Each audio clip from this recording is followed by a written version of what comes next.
Welcome to the bird media. నేను మీ పవన్ కృష్ణమూర్తి. అధికారం పోయిన తర్వాత స్ట్రాటజీ ఏం చేయాలి, మళ్ళీ అధికారంలోకి రావాలంటే ఎలా మనం ప్రజల్లోకి వెళ్ళాలి అనేటువంటిది చాలా రాజకీయ పార్టీలు, ముఖ్యంగా అధికారాన్ని అనుభవించి ప్రతిపక్షంలో ఉన్నటువంటి రాజకీయ పార్టీలకి ఒక పెద్ద క్వశ్చన్గా మిగిలిపోతుంది చాలా రోజుల వరకు. ఇక్కడ వాళ్ళు చేసేటువంటి తప్పులు ఎలా ఉంటాయంటే, ఇదిగో పులి, ఇదిగో తోక అంటే అదిగో పులి, ఈ రకంగా ఒక సామెత ఉంటుంది చూసారా, ఆ రకంగా అన్నిటినీ భూతద్దంలో పెట్టి చూపించేసి, లేదు ఇదిగో ఇదే కారణం ప్రతిదానికి. చిన్నప్పుడు ఒక కథ చదువుకునేవాళ్ళం ఏంటంటే, అశోకుడు రోడ్డుకి ఇరువైపులా చెట్లు నాటించెను, బావులు తవ్వించెను. ఈ కథ అందరికీ తెలిసిందే కదా. అలాగా విమానం గురించి చెప్పరా అంటే, స్కూల్లో కుర్రాడు, విమానము మనుషులను రవాణా చేయుటకు వినియోగించబడేటువంటి వాహనము. ఇది గాలిలో అత్యంత ఎత్తులో కూడా ఎగరగలదు. ఆ ఎగురుతున్నప్పుడు ఆ కిటికీలోంచి చూసినచో మేఘములు కనిపించును, ఆ కిందకి చూసినచో అశోకుడు నాడు రోడ్డుకి ఇరువైపులా నాటించిన చెట్లు కనిపించును, బావులు కనిపించును. మళ్ళీ అశోకుడే వస్తాడు అక్కడికి. గుర్తుండే ఉంటుంది కదా అందరికీ కూడా ఇది. సో అశోకుడే ప్రతి దానికి ఆవులు పాలిచ్చును, ఇలాగే ఉంటాయి. ఏ టాపిక్ అడిగినా సరే. రాజకీయ నాయకులకి ఏమైపోతుందంటే, ముఖ్యంగా తెలంగాణలో బీఆర్ఎస్ పార్టీ వాళ్ళకి ఏం జరిగినా చంద్రబాబు నామస్మరణ తప్పితే ఇంకోటి దొరకట్లేదు. వాళ్ళకి ఏదైనా సమస్య వస్తుంది, తెలంగాణకు సంబంధించి కాంగ్రెస్ పార్టీతోటి పోరాడాలి, లేదు బీజేపీతోటి పోరాడాలి. పోరాటం అటు కిషన్ రెడ్డి మీదో, లేదంటే బండి సంజయ్ మీదో, ఇటు రేవంత్ రెడ్డి మీదో, వాళ్ళ మీద చేయకుండా అన్నిటికీ చంద్రబాబే కారణం. రేవంత్ రెడ్డి ముఖ్యమంత్రి, చంద్రబాబు శిష్యుడు. బండి సంజయ్ బీజేపీకి అధ్యక్షుడు కాలేకపోవడానికి చంద్రబాబే కారణం. ఇవాళ రామచంద్రరావు గారు ఇవాళ భారతీయ జనతా పార్టీ తెలంగాణ అధ్యక్షుడిగా ప్రమాణ స్వీకారం అయింది, ఏకగ్రీవంగా ఎన్నుకున్నారు ఆయన.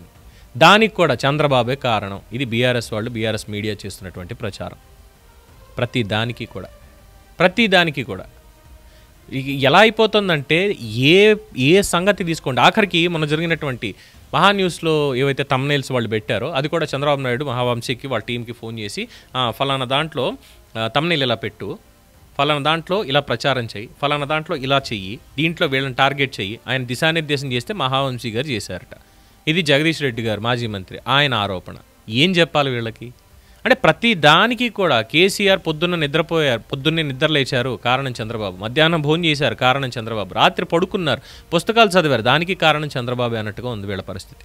ఎందుకు చంద్రబాబు నామస్మరణ మీకు ఎందుకు? ఆయన ఎక్కడ ఇంటర్వ్యూన్ అవుతున్నాడు? బనకచర్ల అనేటువంటి ఒక బనకచర్ల ప్రాజెక్ట్ని ఆయన ఎత్తుకున్నప్పుడు వృధాగా ఏవైతే వదిలేసుకుంటున్నామో, ఇది కామన్ మ్యాన్ అడిగితే చెప్తాడు, ఒక రైతుని అడిగితే చెప్తాడు. దీని మీద రాజకీయం చేసేది అదిగో తెలంగాణ వాటా ఏదైతే ఉందో, గోదావరి నుంచి సముద్రంలో కలిసిపోతున్న నీళ్ళు ఏవైతే ఉన్నాయో, దాంట్లో తెలంగాణ వాటా దొంగతనం చేసుకెళ్ళిపోతున్నాడు. వరద నీటిలో తెలంగాణ వాటా ఇది సముద్రంలో కలిసిపోయింది, దాంట్లో ఆంధ్రప్రదేశ్లో చంద్రబాబు నాయుడు దొంగతనం చేసేస్తున్నాడు. బుర్రలో గుంజున్నవాడు ఎవడైనా మాట్లాడతాడా? ఇది రాజకీయాలు చేస్తున్నారు. ఇక్కడ బేసిక్గా బీజేపీని కూడా విమర్శించాల్సి వస్తుంది. టెక్నికల్గా అన్ని తెలిసినప్పటికీ కూడా, దాని ఆవశ్యకత ఏంటని తెలిసినప్పటికి కూడా, ఇక్కడ తెలంగాణకి దానివల్ల ఎటువంటి ఇబ్బంది లేదు, ఎటువంటి అన్యాయం జరగదని తెలిసినప్పటికి కూడా, మళ్ళీ ఆ కమిటీకి తీసుకెళ్ళి మీరు దీని మీద పర్యావరణ అనుమతులు తీసుకోవాలి, అవి తీసుకోవాలి, మేము దీన్ని వ్యతిరేకిస్తున్నాం. ఏంటి గేమ్ ఏంటి? సరే, ఇది ఇంకో గేమ్ అని అనుకుందాం, పక్కన పెడితే. ఇక్కడ లీడర్ల వ్యక్తిత్వ హనాలు జరిగిన, లేదంటే వాళ్ళ గురించి మాట్లాడిన, ఆఖరికి ఎందుకు మొన్న కవితకు మాట్లాడారు కదా, ఆంధ్రలో బ్రియన్ ఎట్టుంటుందో కేసీఆర్ అప్పుడు చెప్పిండు కదా అని, అది కూడా చంద్రబాబు మాట్లాడించాడంటారు. ప్రతిదీ కూడా కేసీఆర్ నామస్మరణ చేసుకోకుండా చంద్రబాబు నామస్మరణ ఏంటి అంటే, ఇప్పటికీ పోనీ వాళ్ళ బాస్ అంటే కేసీఆర్ కూడా ఒకప్పుడు బాస్ చంద్రబాబు నాయుడే కాబట్టి ఇంకా దాంట్లోనే ఉన్నారా? జగదీష్ రెడ్డి కావచ్చు, మిగతా వాళ్ళు కావచ్చు. అసలు టీఆర్ఎస్ అనేటువంటిది పుట్టిందే తెలుగుదేశం పార్టీ నుంచి విడిపోయిన తర్వాత వచ్చిన పార్టీ. ఇందులో ఉన్నటువంటి వాళ్ళు ఇక్కడ నేర్చుకున్నటువంటి వాళ్ళే కదా అందులో ఉన్నది. ఇప్పటికి కూడా సగం మంది బీఆర్ఎస్ పార్టీలో ఉన్నటువంటి వాళ్ళు అదే పేరు మార్చుకున్నారు అనుకున్నది వేరే విషయం. 2014 తర్వాత చూస్తే ఎంతమంది ఉన్నారు అంటే, అంతమంది కూడా వీళ్ళే కదా, వేరే వాళ్ళు కాదు కదా. అంటే ఆ గురువు అనేటువంటి భావన ఇంకా అలా ఉండిపోయి, ఇంకా అన్నీ చంద్రబాబు నాయుడే అంతేనా? కాంగ్రెస్ పార్టీ వైఫల్యం చెందింది, చంద్రబాబు నాయుడే కారణం. తెలంగాణ ప్రజలకు అన్యాయం జరిగిపోయింది, చంద్రబాబు నాయుడే కారణం. రేవంత్ రెడ్డి పరిపాలన సరిగ్గా లేదు, చంద్రబాబు నాయుడే కారణం. ఇవాళ వర్షాలు పడుతున్నాయి తెలంగాణలో, దానికి కూడా చంద్రబాబు నాయుడే కారణం అంటారా? మరి ఎందుకు ఇది ఎందుకు ఆ దిగజారిపోవడం దేనికి?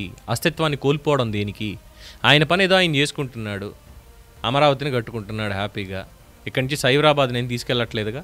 ఇక్కడి నుంచి కంపెనీలు వచ్చేయమని చెప్పి ఏం చెప్పట్లేదుగా. గల్లా జయదేవ్ కంపెనీని అక్కడి నుంచి ఇక్కడికి వచ్చేస్తే ఆహ్వానించారు, అక్కడ పరిస్థితులు బాలేవు కాబట్టి మీరు ఇక్కడికి వచ్చి పెట్టుబడులు పెట్టండి అన్నాడు కేటీఆర్. 9,000 కోట్ల పెట్టుబడులు ఇక్కడ పెట్టబోతున్నాడు ఆయన. అలాగే జాకీ పరిశ్రమ అనంతపురంలో పెట్టాల్సినటువంటిది, రాప్తాడులో పెట్టాల్సినటువంటిది.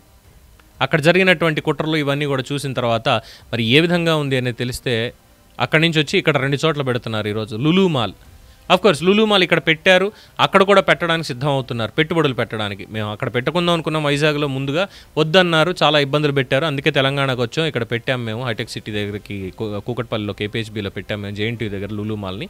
ఎల్బీ నగర్ సైడ్ కూడా ఒకటి పెడదాం అనుకుంటున్నాము, అలాగే ఇంకో చోట కూడా పెడదాం అనుకుంటున్నాం. అలాగే ఆంధ్రప్రదేశ్లో కూడా అమరావతిలో ఒకటి, విశాఖపట్నంలో ఒకటి, తిరుపతిలో ఒకటి, 3 చోట్ల కూడా మేము మాల్ పెట్టబోతున్నాం అని అన్నారు. అదేమో ఆయన లాక్కెళ్ళిపోలేదే. నా స్నేహితుడు నా స్నేహితుడు నా స్నేహితుడు అని చెప్పుకున్నారు. ఆ లులు మాల్కి సంబంధించినటువంటి ఓనర్ ఎవరైతే ఉన్నారో చంద్రబాబు నా స్నేహితుడు అని చెప్పుకున్నారు. ఆయన తప్పే ఉంది. అమర్ రాజ్ అని గల్లా జయదేవ్ ఎంత క్లోజ్ వాళ్ళకి, చిన్న మాట చెప్తే వచ్చేస్తాడుగా. జయదేవ్ అక్కడ అవసరం లేదమ్మా, వచ్చేసాయి, ఇక్కడ మనమే పెట్టుకుందాం, మన దగ్గరే పెట్టుకుందాం, ఇబ్బందులు రావు అంటే. కానీ ఇక్కడ మాట ఇచ్చి ఆయన దాటేయలేడు కదా, ఇక్కడ పెడుతున్నాడు హ్యాపీగా. అలాగే కంపెనీలు ఎక్కడ ఫీజిబిలిటీ ఉంటే అక్కడికి వచ్చి పెట్టుకుంటున్నాయి. రియల్ ఎస్టేట్ అమరావతి అక్కడికంటే ఇంకా ఇక్కడే ఎక్కువ జరుగుతుంది కదా. ఇవెందుకు పట్టించుకోవట్లేదు బీఆర్ఎస్ నేతలు? రాజకీయంగా ఎదుర్కోవాలంటే రాజకీయంగా ఎదుర్కోండి, తప్పులేదు. కానీ ప్రతిదాన్ని కూడా భూతద్దంలో చూపించినట్టు ప్రతిదానికి చంద్రబాబు నాయుడే కారణం, ప్రతిదానికి పవన్ కళ్యాణే కారణం అని చెప్పి ఎందుకు ఇవన్నీ కూడా అస్తిత్వాన్ని కోల్పోతున్నారు సార్ మీరు? అది తెలుస్తోందా మీకు? చంద్రబాబు భజన ఎంతసేపు చేస్తారు, ఎంతకాలం అని చేస్తారు, ఎన్నేళ్ళని చేస్తారు? రాష్ట్రం విడిపోయి 10 ఏళ్ళు అయిపోయి 11 ఏళ్ళు అరుగుపెట్టి కార్యక్రమాలన్నీ కూడా జరుగుతూ ఉంటే ఇప్పటికీ ఇంకా తెలంగాణ విడిపోయిన తర్వాత తెలంగాణ ద్రోహి చంద్రబాబు ఏముంది? ఇంకా విడిపోయింది కదా, ఇంక జరిగినటువంటి అన్యాయం ఏముంది ఇక్కడ? లేదు, మా రాజకీయం మాది, మేము రాజకీయం చెయ్యాలి అనేటువంటి దానికి. ఇంకా మాట్లాడితే ఇందాక చెప్పాను కదా, ఆఖరికి బీజేపీకి సంబంధించి ఉన్నటువంటి అధ్యక్ష పదవి, దాన్ని కూడా చంద్రబాబే ప్రభావితం చేశాడు. ఇంక ఇక్కడున్న నాయకులందరూ ఎందుకు ఎన్నుకోవడానికి? వీళ్ళందరినీ కూడా చంద్రబాబు పిలిపించి బాబు మీరు ఆయన్ని ఎన్నుకోండి అని ఆయన చెప్పాడా? అర్థం అనేది కాస్త ఉండాలి. ఈ భావదారిద్ర్యం మరి ఇంకెన్నాళ్ళలో బీఆర్ఎస్ పార్టీకి అంత కేసీఆర్, కేటీఆర్, హరీష్ రావు లాంటి వాళ్ళు ఉన్నప్పటికీ కూడా ఈ భావదారిద్ర్యంతో ఎందుకు చంద్రబాబు నామస్మరణ చేస్తున్నారు అనేది తెలియట్లేదు. అది తెలంగాణ ప్రజానీకానికి, బీఆర్ఎస్ క్యాడర్కి కూడా. మీకేమన్నా తెలుసా? మరి మీ అభిప్రాయాన్ని కామెంట్స్ రూపంలో తెలియచేయండి. చూస్తూనే ఉండండి ది బర్డ్ మీడియా. ఈ వీడియో కనుక మీకు నచ్చినట్టయితే లైక్ చేయండి, షేర్ చేయండి, సబ్స్క్రైబ్ చేయండి. అలాగే పక్కనే ఉన్న బెల్ ఐకాన్ని క్లిక్ చేయండి.